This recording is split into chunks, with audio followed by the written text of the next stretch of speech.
Viewers, हम पढ़ रहे हैं कक्षा 9वीं गणित ब्रिज कोर्स और आज हम इसमें पढ़ेंगे पेज नंबर 74 और पेज नंबर 75। ठीक है, 74 और 75 दोनों ही आज हम पढ़ने वाले हैं। तो पेज नंबर 74 पे कार्यपत्रक 4 दे रखा है, निम्न का सुमेलन कीजिए। तो यहाँ पे हमको सुमेलित करना मतलब इसकी जोड़ी बनानी है। इसमें ज्यामिति ठोस दे रखे हैं और ठोस का आकार बता रखा है। तो ज्यामिति ठोस में है शंकु, बेलन, घनाभ, गोला और घन, और आकार ये दे रखे हैं। तो सबसे पहले शंकु, तो शंकु इस आकार का होता है। ठीक है, शंकु का आकार ये वाला होता है, तो हम शंकु को इससे मिला देंगे, इस आकार से। इसके बाद है बेलन, तो बेलन इस प्रकार का होता है, तो इसको इससे मिला देंगे। इसके बाद घनाभ है, तो घनाभ इस प्रकार का होता है, तो यहाँ मिला देंगे। इसके बाद गोला है, तो गोला ऐसा होता है, इसको मिला देंगे। इसके बाद घन है, तो घन इस प्रकार का होता है, तो इसको मिला दिया, ये जोड़ी बन गई इनकी। इसके बाद अगला जो पेज नंबर 75 है, पेज नंबर 75, उसमें दे रखा अधिगम परीक्षण ज्यामिति ठोसों का परिचय।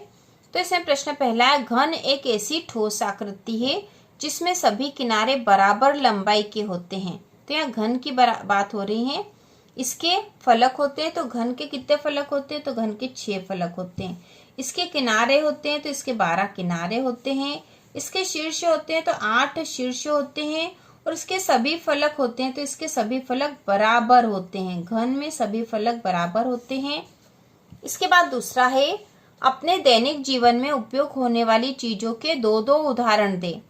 तो सबसे पहले शंकु, तो यहाँ पर हम लिख देंगे शंकु का जो उदाहरण है वह है आइसक्रीम का कोण। इसके बाद हम लिख सकते हैं मेहंदी का कोण।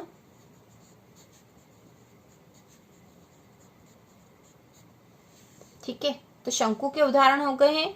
अब गोला, गोला का उदाहरण है गेंद और लड्डू। इसके बाद घन, तो घन का उदाहरण है पासा और चौक का डब्बा। यदि वो उसकी सभी भुजाएं बराबर हो तो चौक का डिब्बा भी इसका उदाहरण हो सकता है। इसके बाद है बेलन, तो बेलन का उदाहरण है पाइप, क्योंकि पाइप इससे गोल होते हैं, और रोलर। ठीक है, इसके बाद जो तीसरा वाला प्रश्न है, नीचे दिए गए ठोस ज्यामितीय आकृति का चित्रण करें। तो इसकी ज्यामितीय आकृति हमें बतानी है घन और बेलन की। तो सबसे पहले हम घन की बना देते हैं। तो घन में सभी भुजाएं बराबर होती है, तो यहाँ पर हम लगभग 3 सेंटीमीटर का माप ले लेते हैं।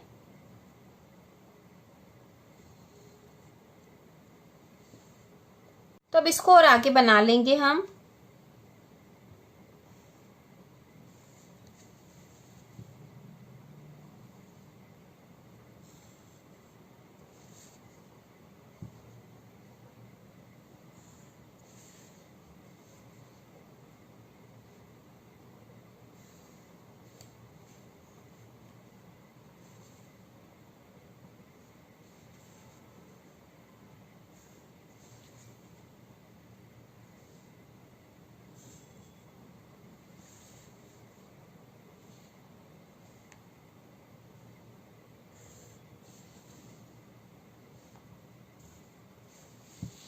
तो इस प्रकार से हमने एक घन बना लिया है यहाँ पर।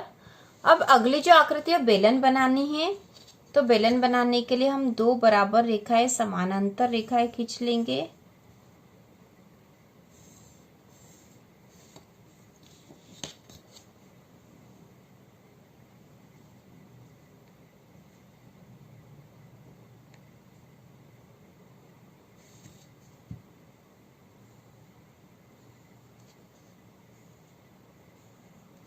तो ये बेलनाकार आकृति हो गई है, इसको हम लिख देते हैं बेलन।